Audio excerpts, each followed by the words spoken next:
The last time I saw you, I interviewed you just before Deepa won everything.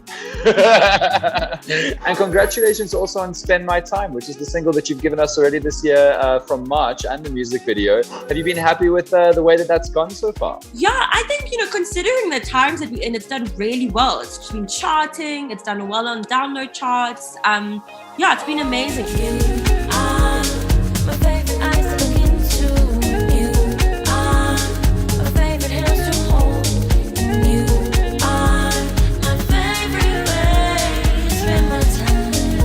What a weird thing to be somebody who makes world-class dance music at a time when nobody can go dancing. Like, what has that been like for you?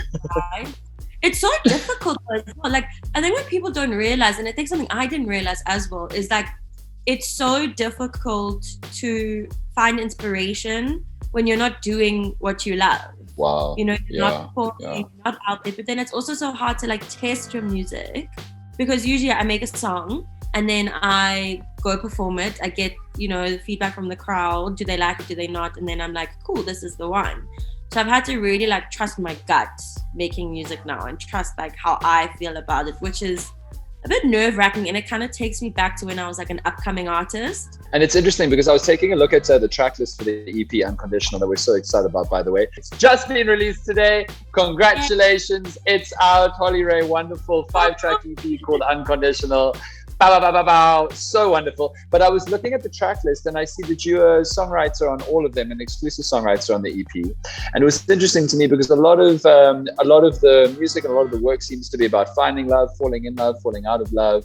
And that's also a very, very hard thing to do during COVID, as well as the fact that having no inspiration from live performance. What's it been like to try and record and to try and create new music without this feedback loop, without this inspiration, but also knowing that this is the next huge project after Deep, which is one of the biggest hits in South Africa's recent music history? Must be crazy.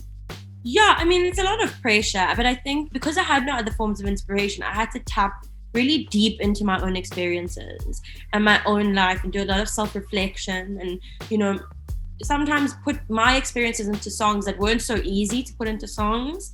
There's a track called Something Beautiful that talks about like that pain just post a breakup, where you're like, is this real? Is it really over? So a lot of it is very personal for me, because I had to, during lockdown, tap into that a personal emotion. And yeah, I said that to someone the other day. I was like, this album is much deeper than I've ever gone before. Excuse the pun. Yeah.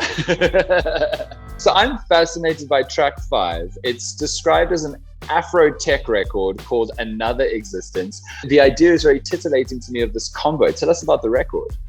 I think AfroTech is really taking over globally. We're seeing, the likes of Black Coffee, Inu Napa, A Gentle Dust, really taking the genre to the world. And we're seeing like huge music festivals in Europe that are, predominantly this AfroTech sound. So it's definitely taking over. So for me, this song was very experimental. I'd never done a track that was this genre before.